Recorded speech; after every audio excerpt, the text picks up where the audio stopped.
All right, first of all, thank you for coming to this press conference. But today, it's an important day, and I don't want anybody to forget our victims lost for 9/11. This morning, my command staff and myself, we went out to an event to honor those victims, and it's still sombering, so I don't ever want anybody to ever forget that. Once I read a short statement, I will answer some questions. As we all know, Governor Michelle Lujan Grisham issued an emergency temporarily suspending open and concealed carry laws for the next 30 days in Bernalillo County. Let me start by saying I'm holding this press conference and to answer many other people's questions, not only on social media but directly to my phone. One, this is not grandstanding, nor is this to bring attention to myself. We must always remember not only are we protecting the Second Amendment, but at the same time we have a lot of violence within our community. Let me be clear. I hold my standards high, and I do not or never will hedge on what is right. And I take my oath seriously. In reference to concealed carry and open carry, the Bernalillo County Sheriff's Office will not enforce this segment of the order.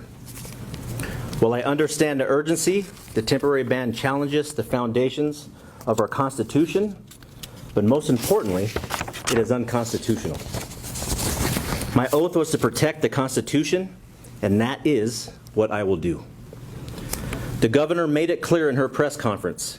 She knew we as law enforcement did not agree with the order, and as a result, this was solely her decision. Other than this ban being unconstitutional, here are other reasons why I will not enforce the order. One, what many forget, is I have enough violence here in Bernalillo County. I do not want to have political violence towards my deputies or here in Bernalillo County. My job is to keep the peace and to make sure that the citizens of Bernalillo County are safe, and I do not believe that this order will help me do so. I'm a law enforcement professional. This order will not do anything to curb gun violence other than punish law-abiding citizens from their constitutional right to self-defense. Let me give you a personal story. Last week, as I'm sitting here as the sitting sheriff, I get a phone call that my brother also was a victim of gun violence last week that many of you do not know. While he and my nephew were sitting in their car, they were shot at and their vehicle was impacted by numerous rounds. How can I, as a sheriff, tell him to put his firearms away and not be able to protect himself? I have a fact for you. Criminals do not follow the law or a public health order. Never seen it, and we will never see criminals follow the law. Once again, this only punishes law-abiding citizens. What I also want to address is what we're doing on the gun violence here in Bernalillo County and helping in the state of New Mexico.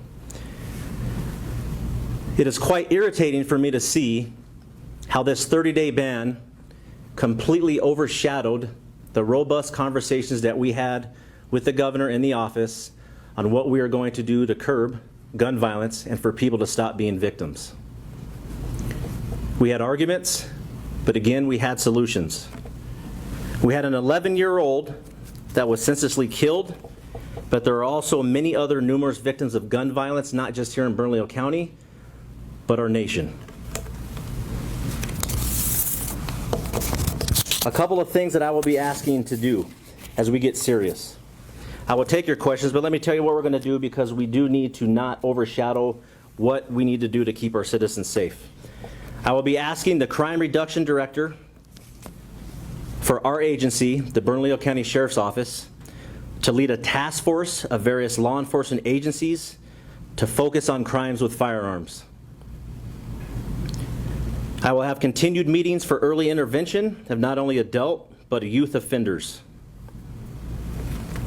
I am respectfully requesting, as an elected official, to please consider a special session to specifically address crime, not just in Bernalillo County, but for the state of New Mexico. We need to look at solutions to address violent crimes involving juveniles with firearms, adults with firearms, pretrial release, harsh state penalties for violent crimes which also involve a firearm.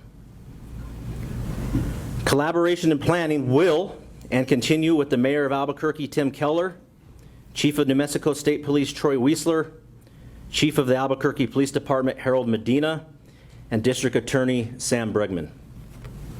I will also be contacting federal entities such as the FBI and the U.S. Attorney to assist us and make sure we work as a team to curb gun violence and so many other crimes that we see in Bernalillo County.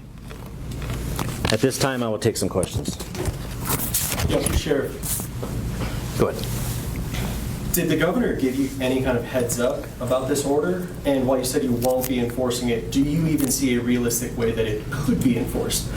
The governor, to her credit, just gave us a head up minutes before the press conference. We expressed to her that we do not agree with it. That's why she did mention in the press conference that she knows we weren't on board, nor did we draft it. Is there a realistic way to enforce this order? No, there is not, because we'll cut that conversation off because it's unconstitutional. So there's no way we could enforce that order. I was just going to ask that question. Thank you.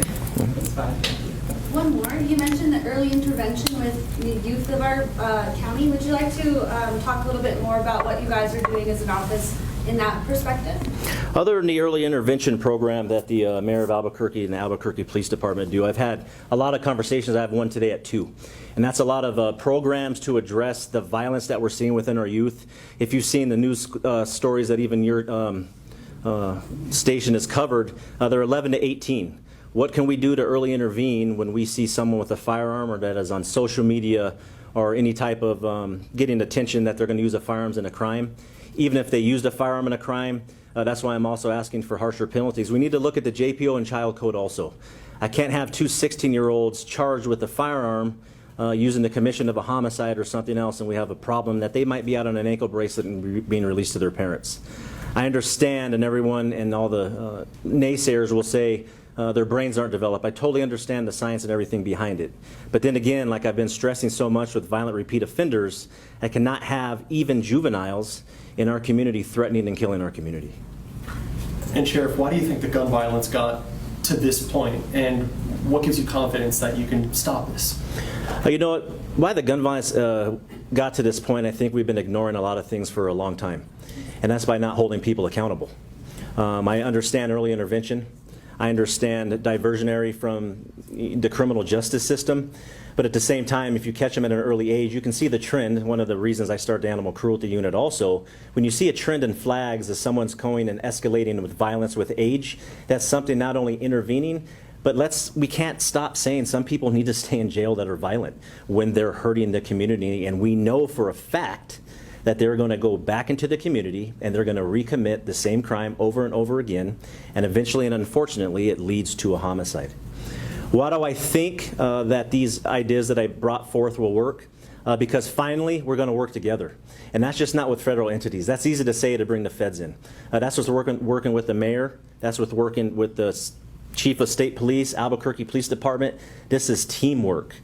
I'm making sure that since I'm here at a press conference that I am taking the responsibility as a sheriff to make sure that we're the lead of that task force, to make sure that things are done and we are held accountable as an agency if they're not.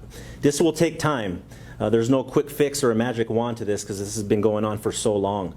We have to start somewhere, but we have to do it right. Sheriff, is there any indication that a lot of our recent crimes, or is this more an issue of people just not having values and going down the path? You know, all the above. I don't have any statistics on ghost guns. I know they are prevalent with it around the nation. As far as in Bernalillo County, I've seen a couple of cases. And the first part of your question again? The second part is an issue of less so guns and more a societal issue around values. You know, all the above, I would say that. I mean, a lot of people are going to be angry. People that live in northern New Mexico, where I serve as a New Mexico State police officer that hunt with their family. I understand that. I think it's with values and also teaching gun safety. Let me be very clear. For people that are either against me or for me. That's why I sat with Representative Pamela Herndon on House Bill 9 for gun safety. I really believe those laws will help and work. And sure enough, we've seen 2 to 3 cases in the state to where that law will be applied because that gun was not secured properly. That's something that we have to discuss, and that's part of the value of teaching a young person to be safe and to be responsible with a firearm. I know during your statement you stated that you guys plan to call a special session, right?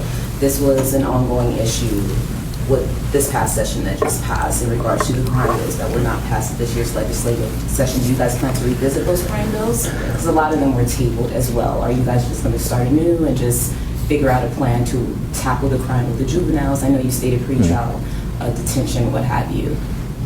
All of the above, and that's me where I stated respectfully requesting. That's the power of the governor, not mine. As an elected official, I have the chance and opportunity to do that.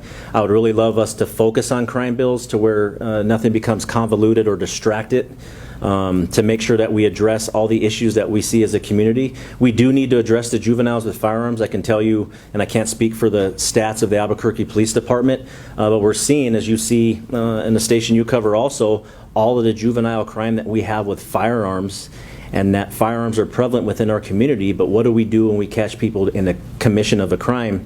We have to be harsher with those sentences, specifically if they're using those firearms in conjunction with a homicide or another crime such as robbery. Sheriff, Back here. so back to your original statement. It's a pretty big statement going against what the governor said. What does this mean for Albuquerque? What this means for Albuquerque is, I think the statement is, and everybody around the nation is going to want me to be very confrontational with the governor, and it's a me against her. It's not. We still work as a team. We don't agree on this at all. This is unconstitutional, and like I said, I uphold my oath seriously. As far as meaning for Albuquerque specifically, I am putting everybody else, including every other politician and everybody else as a leader within a law enforcement entity, to jump on board and work as a team. I said this last week.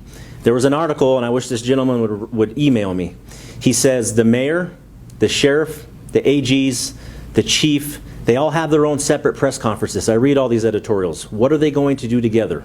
And that's why in the press conference when I was with the governor the other day, I said we are all here. Bernalillo County is a problem. The state of New Mexico is a problem with firearms. What do we do to stop the infiltration that are being used for violence and firearms? What can it do for Albuquerque? Show that there's a collaborative effort to stop the gun violence. That's all that we can do. Like I said, there's not a magic wand. There's not one solution. There's a myriad of solutions, and I can't be the only one coming up with them. That's why we have to work together as a team. Hopefully I answered your question. Thank you. Sheriff, what do you tell the people who are afraid now they might not be able to defend themselves having their concealed carry when you guys show up after it's already happened? So talk about that. That's a quick answer. We're not enforcing it. This Next order. question. Sheriff, you mentioned you're going to be calling for a special session with the governor, and I understand this news just broke Friday afternoon. It's Monday morning. Have you heard back from the governor yet? And once your statements have been released, what you would like to see be done? Have you conversed with her at all lately? This announcement? No, I have not. A lot of people ask me how I feel. I mean, shocked and irritated is all I had for the weekend. I have to turn in my irritation and my anger into solutions. That's something I have to look at very seriously with the oath that I took in January 1st of 2023. But on that anger, what do I do for the citizens and constituents of Bernalillo County that I serve? That's where my drive comes from. I will be speaking with her. We have a relationship where we've always been collaborative. Yes, this was a completely different avenue and a different road that was taken on Friday. That's something that we're going to have to figure out how to work to make sure, not just with her, but with all the other leads of law enforcement agencies on what we can do and help the constituents that we serve. And Sheriff, this ban definitely made headlines, but after 30 days, what do you think will be accomplished? If the ban is in effect? Like I said before, and I'll be very, very blunt with this and very straightforward, this ban does nothing to curb gun violence. We're taking away firearms from law-abiding citizens in Bernalillo County, which is extremely violent. How do they protect themselves? That's their constitutional right to bear arms and to be able to defend themselves. That's why I gave a personal story of my brother. How do I call my brother and tell him, you can't carry a firearm, but don't worry, because your brother's the sheriff, he's got you? That's not true. I'm delayed in my response. What does he do when something is rapidly evolving to protect himself? I'll take 2 more questions.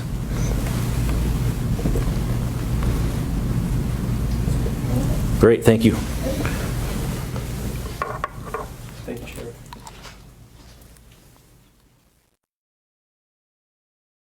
You love to see it, a sheriff standing up for the Constitution, not listening to a governor who wants to violate the Constitution, putting the people first, still working to reduce crime in the ways that are traditional that sheriffs used to do by putting people away and not letting them be on the streets instead of violating the Constitution. You gotta love seeing this, and this just shows we still love the U.S. Constitution in the United States, and other governors who try to do something like this, they should take notice that there's going to be a sheriff more than likely who says no, or the people will just say, this is not right. We don't agree with you breaking the U.S. Constitution. So what a great day that someone stood up. Yes, it was bad that it happened in the first place.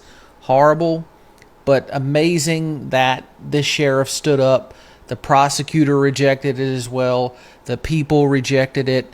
And this is in a Democrat state. So you can see the people that want to take away 2A are a minority, which is awesome because some people have been wondering about that recently with all of the rhetoric that the mainstream media has been using. Despite that, people, the mainstream Democrats are saying, no, we still want the Second Amendment. So that's something all Americans can be thankful for. Hey, if you enjoyed this video, hit the thumbs up, comment below, let me know what you think. Subscribe, hit the follow page button, and share this video. I'll be back with more soon. God bless.